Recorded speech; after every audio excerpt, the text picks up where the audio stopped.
Summer internships are just around the corner, and today on the Intern Hustles YouTube channel, I am talking about how to relocate for an internship.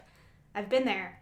In my case, I was a fresh 21-year-old, and just 2 days after my college graduation, moving 2,500 miles away from my home to California for my first job. I know what it's like, emotionally, financially, logistically, all of it.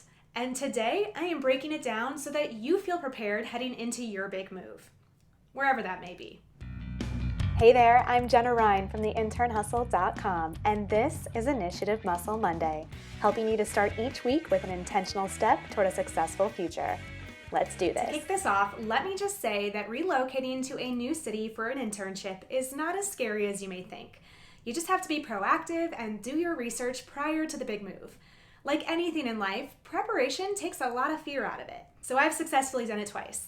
I relocated for an internship in a major city while I was in college, and as I mentioned in the beginning of this video, I did a major cross-country relocation for a job just 2 days after I graduated from college. And I knew no one, absolutely zero people, other than the guy who hired me, who I only met once before when I was there for my interview.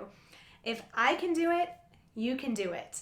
Spending a few months in a new city for your internship can be very rewarding and fun. There is a lot of personal growth associated with living somewhere new and having to figure shit out on your own.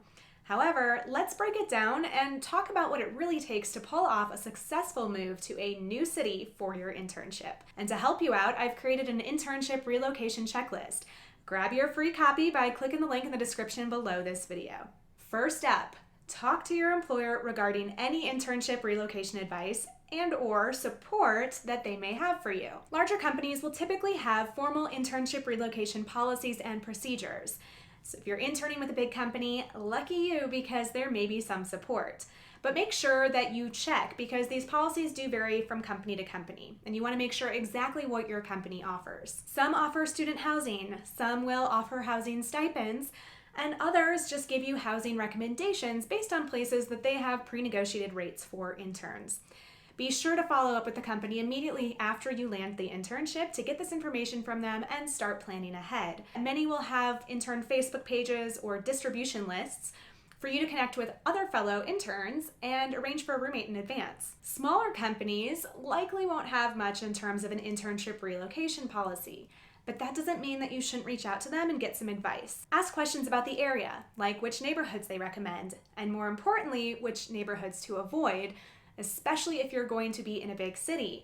There are usually some neighborhoods that you just want to steer clear of. Unless a company has already specified that they don't provide housing stipends, go ahead and ask them. You never know until you ask, and you could be leaving money on the table if you don't. Finally, ask if there are any other interns that they'd be willing to connect you to so that you can reach out and see if they might be a roommate where you could reduce the cost of your living. Be sure to plan ahead and ask all of your questions to the company in one concise email or phone conversation because this is an opportunity to show that you're organized and you have it all together and you're respectful of their time. Next, it's important that you create a budget for your internship relocation expenses and your cost of living during the internship. Once you determine how much, if anything, your employer is going to cover for your housing expenses, it's time to create a budget. Whether your internship is paid or unpaid, you still have to carefully manage your expenses. After all, even the paid internships are taxable, so you're never actually taking home as much money as you think you are. Look into cost of living in the area and estimate your monthly expenses for rent and food. Remember, your employer may already have some good guidance for you here. Or you could ask to speak to a former intern and learn from their experiences. Large companies may provide meals throughout the day. At least that's the way of life out in Silicon Valley where all of the tech companies are king. So if you're interning with a company like that provides meals, you could also save some money on food expenses. Now, other expenses to take into consideration are the relocation expenses themselves. How are you getting there? Are you flying? Are you driving? Do your research and budget in the expense of a plane ticket or gas. And if you're wondering if your relocation expenses are tax deductible, they're likely not. You have to meet the IRS time and distance test, which means that you are relocating over 50 miles away and you're working for at least 39 consecutive weeks in the position. With most internships only being 8 to 10 weeks, you're not going to meet the threshold for the tax deduction here. If your employer does not offer housing, your next task is to find a place to live for your short-term internship relocation.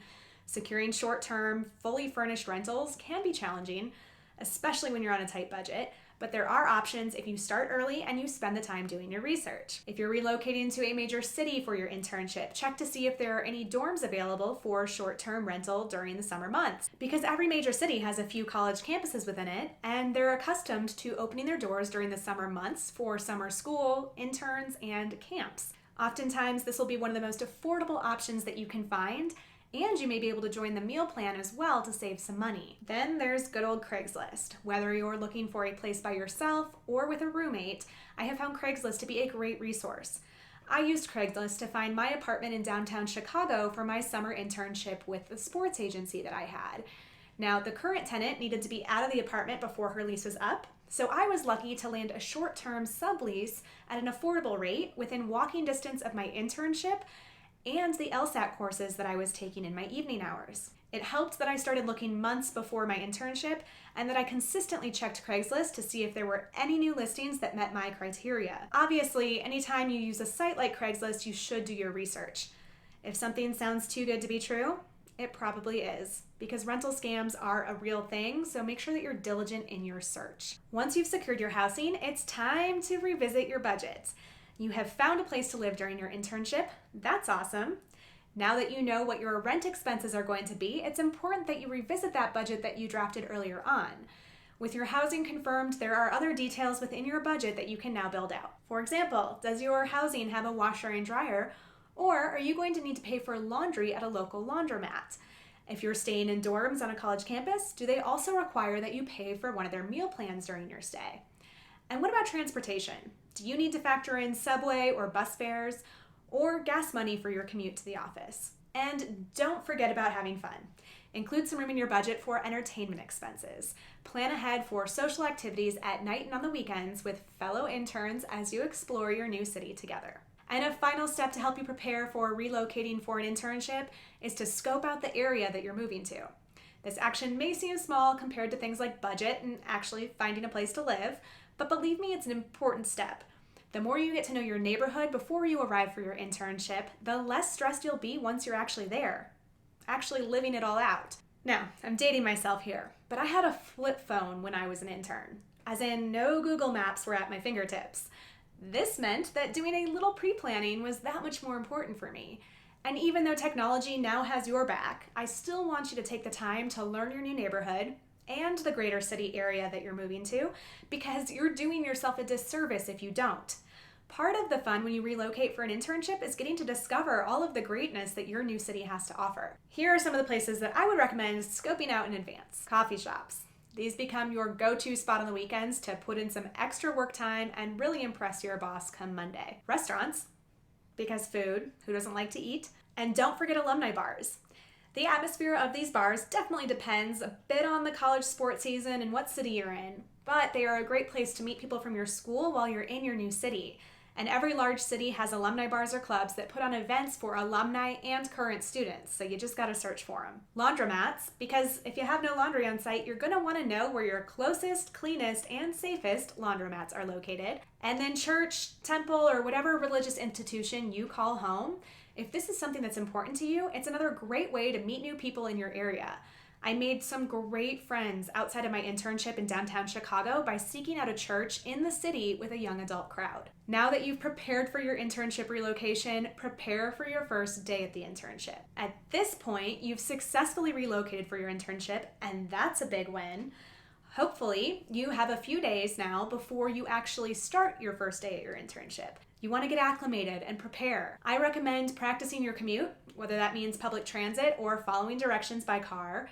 And it's also a good idea to do a grocery run and stock up on frozen meals for those days that you just don't have time for anything else. Remember, you're on a budget and you can't afford to eat out every day and night. And finally, plan out what you're going to wear on your first day. It's going to take some of the nerves out of the equation if you feel like you've prepped a bit. Speaking from experience, I think that the emotional, financial, and logistical challenges that present themselves when you relocate for an internship are really worth it in the long run. Getting out of your comfort zone and getting to know yourself in a new city is a really good thing. Because guess what? Your college besties and your parents aren't going to be by your side forever. And of course, let's not forget how good that internship experience is going to look on your resume. Don't forget to grab your free copy of the Internship Relocation Checklist that I created for you to go along with this video. It's going to help you stay on track and successfully execute your internship move. Click the link in the description below this video and it's going to be sent straight to your inbox. If this video gave you some new insights today, please give it a like and share it with a friend or two. Hit that red button below to subscribe to this channel so that you don't miss out on future videos. In support of your hustle, I'll see you next Monday.